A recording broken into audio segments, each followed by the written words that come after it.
అందరం టైర్డ్గా ఉన్నాం. రిలీజ్ టెన్షన్లో వర్క్. నేను ఇంకా ఫ్లైట్ చెన్నైలో లైవ్స్ జరుగుతుంటే వస్తున్నప్పుడు అనుకున్నాను ఎట్లా స్టార్ట్ అయింది ఫిలిం అని. ఈరోజు మా కిరణ్ గారి పుట్టినరోజు. అండ్ ఇంత పీస్ఫుల్గా అసలు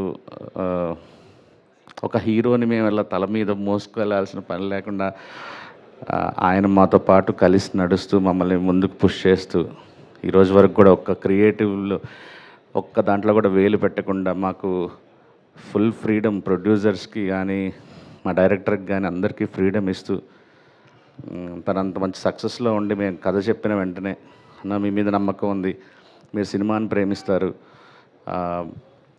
మీరు ఏం కావాలంటే మీరు అదే నేను జస్ట్ పొద్దున షూటింగ్కి వస్తాను, సాయంత్రం ప్యాకప్ చెప్పుకొని వెళ్ళిపోతాను, ఇది కంప్లీట్లీ మిమ్మల్ని నమ్మి నేను ఈ సినిమా చేస్తున్నాను అన్నారు. దాదాపు 1 year పైన అయింది. ఆయన ఇచ్చిన మాట ప్రకారం మాకు అంత కోఆపరేట్ చేశారు. సార్ ఈ సినిమా తర్వాత ఇంకొక యాక్టర్గా మీరు ఎక్కడో ఉంటారు. సెకండ్ హాఫ్ నేను చూస్తున్నాను, క్లైమాక్స్ కానీ ఎవ్రీథింగ్ ఇట్స్ లైక్ జనాలకి చాలా సర్ప్రైజింగ్ ఉంటుంది. మీరు ఎంత కష్టపడి ఈ సినిమా చేశారు, ఎంత ఇష్టపడి ఈ సినిమా చేశారో తెలుస్తుంది. Many happy returns of the day.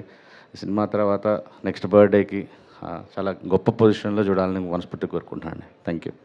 Sai Rajesh గారు, మీరు అమృత ప్రొడక్షన్స్లో 2 movies ప్రొడ్యూస్ చేశారు అండ్ ఇప్పుడు చెన్నై లవ్ స్టోరీతో మళ్ళీ వస్తున్నారు. మూడు ఓకే. అండ్ ఇప్పుడు చెన్నై లవ్ స్టోరీతో మీరు మళ్ళీ వస్తున్నారు. బేబీ అండ్ ది కలర్ ఫోటోతో మీరు నేషనల్ అవార్డు కూడా అందుకున్నారు. Firstly congratulations on that again. So ఇన్ని love stories, cult love stories మాకు అందించారు కదా, మీ దృష్టిలో ప్రేమ అంటే ఏంటి? What is your definition of love? వామ్మో,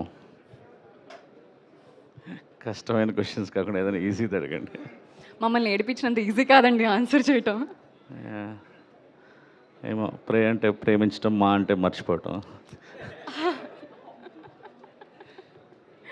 థ్యాంక్ యూ. ఇంకొక క్వశ్చన్ మాత్రమే. సో మీరు కలర్ ఫోటోతో ఏడిపించారు, బేబీతో ఎమోషనల్ చేశారు, అండ్ ఈ చెన్నై లవ్ స్టోరీ గ్లిమ్స్ చూస్తే కూడా మాకు ఎమోషనల్ అయ్యేదట్టే కనిపిస్తుంది. అసలు వాట్ ఈస్ యువర్ ఎజెండా అండి? జనాల్ని ఏడిపీయటం ఈజ్ యువర్ ఎజెండానా? జనాల్ని ఏడిపించటం ఎజెండా కాదు.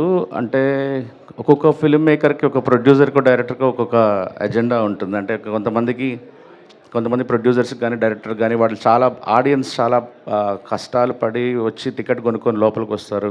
వాళ్ళ కష్టాలన్నీ మర్చిపోయి మంచిగా నవ్వుకుంటూ ఎంటర్టైన్ అయ్యి వెళ్తూ ఒక సినిమాలు తీయాలని వాళ్ళ కొంతమందికి ఒకటి ఉంటుంది.